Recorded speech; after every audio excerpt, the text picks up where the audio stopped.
नमस्कार दोस्तों, मैं बीएस चाहर आज आप लोगों के साथ डिसिप्लिनरी एक्शन की इंट्रोडक्शन को लेके बात करूंगा इस वीडियो में।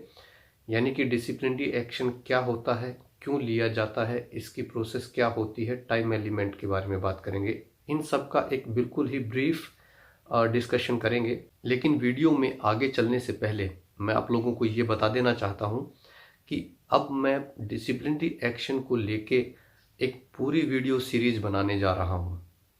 यानी कि डिसिप्लिनरी एक्शन का इंट्रोडक्शन, वो क्यों लिया जाता है, उसकी प्रोसेस क्या है, चार्जशीट क्या है, उसका रिप्लाई कैसे देते हैं, कितने दिन में देते हैं, और डिसिप्लिनरी एक्शन के केस में एविडेंसेस कैसे कलेक्ट किए जाते हैं, अगर चार्ज प्रूव होता है तो कौन सी पेनल्टीज मिल सकती हैं। ये सारी बातें हम आगे आने वाली सीरीज में डिस्कस करने वाले हैं। मुझे नहीं पता कितनी वीडियोस इस पे बनेंगी, लेकिन जब तक ये टॉपिक थोरोली कंप्लीट नहीं हो जाता तब तक मैं वीडियो इस पे बनाता रहूँगा। और साथियों, आजकल का जिस तरीके से वर्क एनवायरनमेंट हो रहा है, ये चीज़ जाननी बहुत ज़रूरी है कि डिसिप्लिनरी एक्शन क्या है। क्योंकि मैंने ऑब्जर्व किया है कि डिसिप्लिनरी एक्शन इनिशिएट कर दिया जाएगा, चार्जशीट दे दी जाएगी, इस चीज़ को लेके इतना डर दिखाया जा रहा है और ओरली ऐसी ऐसी इंस्ट्रक्शन दी जाती हैं इस डर की आड़ में कि कई बार एम्प्लॉय वो काम कर जाता है जिसकी कॉस्ट उसको वो काम ना करने के कंपैरिजन में बहुत ज़्यादा पे करनी पड़ती है। सो इसीलिए अगर आपको ये पता हो कि पूरी डिसिप्लिनरी प्रोसेस क्या है, ये कैसे इनिशिएट होती है, इसमें मैक्सिमम क्या पेनल्टी या पनिशमेंट मिल सकती है, तो मैं पूरे विश्वास के साथ ये बात कह सकता हूँ कि आप कभी भी अपने सीनियर्स की उन ओरल इंस्ट्रक्शंस पे काम नहीं करेंगे जो आपके करियर के लिए खतरा है, और आप एक फियरलेस बैंकिंग कर पाएंगे। सो आज शुरुआत करते हैं अपने टॉपिक की, इंट्रोडक्शन टू डिसिप्लिनरी एक्शन और डिसिप्लिनरी मैटर्स। साथियों, आप सभी जानते हैं कि ऑर्गेनाइजेशन में एक एम्प्लॉय को अपने जूनियर से, अपने सीनियर से और कस्टमर से, बेसिकली इन तीन कैटेगरी के जो पीपल हैं उनसे उसको कम्युनिकेट करना पड़ता है, उनसे उनको डील करना पड़ता है।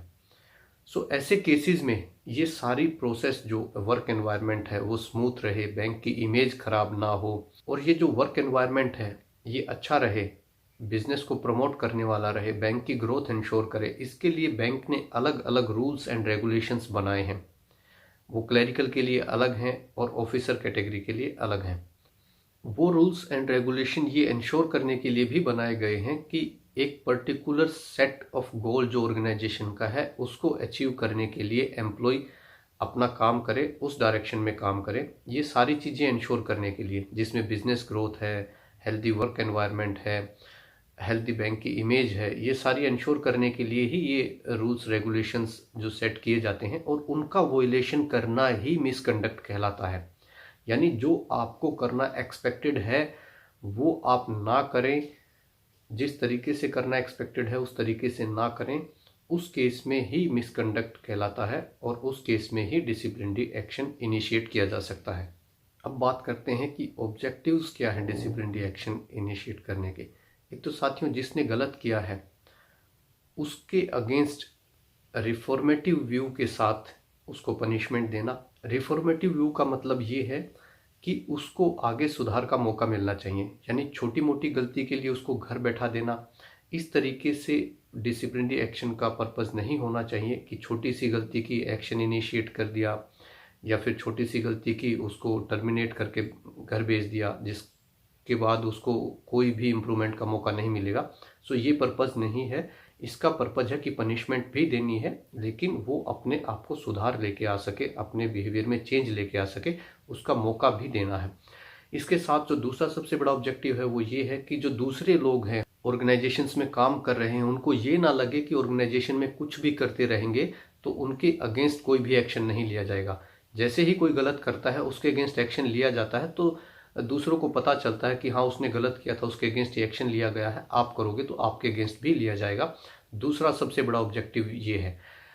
अब बात करते हैं कि इसकी जो प्रोसेस है वो कैसे रहती है। साथियों, इसकी प्रोसेस क्वासी जुडिशियल रहती है, यानी कि इसमें भी कोर्ट की तरह एक जज होता है, एक गवर्नमेंट की साइड का वकील होता है एक जो डिफेंडर की साइड का वकील होता है और जिसको चार्जशीट मिली है वो होता है, और वैसे ही एविडेंस वगैरह जो गवाह रहते हैं और जो पेपर डॉक्यूमेंट रहते हैं, पेपर एविडेंस होते हैं, वैसे ही वो कलेक्ट किए जाते हैं। इसमें इसको क्वासी जुडिशियल इसीलिए बोलते हैं क्योंकि जो एक जुडिशियल प्रोसेस है उसकी जितने भी एक्ट्स, रूल्स, रेगुलेशन है वो पूरे फॉलो नहीं होते। यानी कि अगर बात करें तो एविडेंस एक्ट इसका थोड़ा सा अलग रहता है और कोर्ट का एविडेंस एक्ट अलग होता है।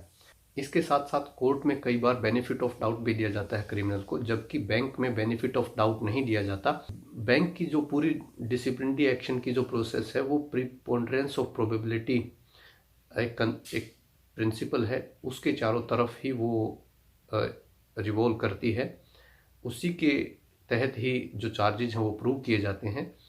और इसमें एक और इम्पोर्टेंट एस्पेक्ट है टाइम एलिमेंट का, यानी कि कितने टाइम के अंदर अंदर डिसिप्लिनरी एक्शन जो इनिशिएट करके कंप्लीट करना चाहिए। टाइम एलिमेंट बहुत बड़ा फैक्टर है साथियों।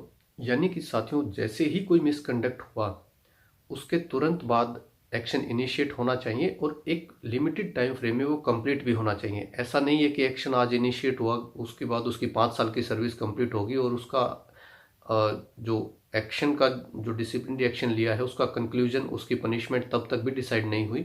ऐसा नहीं होना चाहिए। इसीलिए इन जनरल जो विजिलेंस केसेस में जो टाइम एलिमेंट डिसाइड किया गया है वो अलग अलग स्टेजेस को अगर हम जोड़ें तो टोटल 18 वीक्स के अंदर डिसिप्लिनरी एक्शन की जो पूरी प्रोसेस है वो कंक्लूड होनी चाहिए। सो साथियों, ये था डिसिप्लिनरी एक्शन की इंट्रोडक्शन को लेके। अभी हम अगली वीडियो में डिस्कस करेंगे कि मिसकंडक्ट्स क्या होते हैं ऑफिसर के केस में और वर्कमैन के केस में, और उसके बाद आगे आने वाली सीरीज में हम डिस्कस करेंगे कि शोकॉज क्या होता है, रिप्लाई कितने दिन में देना होता है, चार्जशीट क्या होती है, उसकी जो डिसिप्लिनरी एक्शन है उसकी प्रोसेस क्या होती है, डिफेंस रिप्रेजेंटेटिव का क्या रोल है, इंक्वायरी ऑफिसर का क्या रोल है, और ये पूरी इंक्वायरी कंडक्ट कैसे होती है, इसमें एविडेंसेस कैसे कलेक्ट किए जाते हैं, और इसके साथ साथ इसमें पनिशमेंट्स क्या दी जा सकती हैं। ये सारी चीज़ें आपको जाननी बहुत ज़रूरी हैं, तब भी आप आगे डिसाइड कर पाओगे कि आपको ओरल इंस्ट्रक्शन पे काम करना है कि नहीं करना है। आप एक डर के माहौल में ऐसे काम ना करें, उस प्रोसीजर को वोलेट ना करें जिसके अंडर आपको, जिसके अकॉर्डिंग आपको काम करना एक्सपेक्टेड है, जो आपके लिए ले डाउन की गई है। आप उन्हीं प्रोसीजर को फॉलो करके काम करें। किसी के ओरल इंस्ट्रक्शंस पे अपने करियर को बर्बाद करने वाले, अपने आप को अनड्यू प्रेशर में, स्ट्रेस में डालने वाले आप काम ना करें। मेन पर्पज़ ये पूरी सीरीज़ का यही है। और इसके साथ साथ आपसे यही अपील करता हूँ कि आप इसको ज़रूर देखें, अपने साथियों से ज़रूर शेयर करें। इस वीडियो को देखने के लिए भी आपका बहुत बहुत धन्यवाद। जय हिंद साथियों।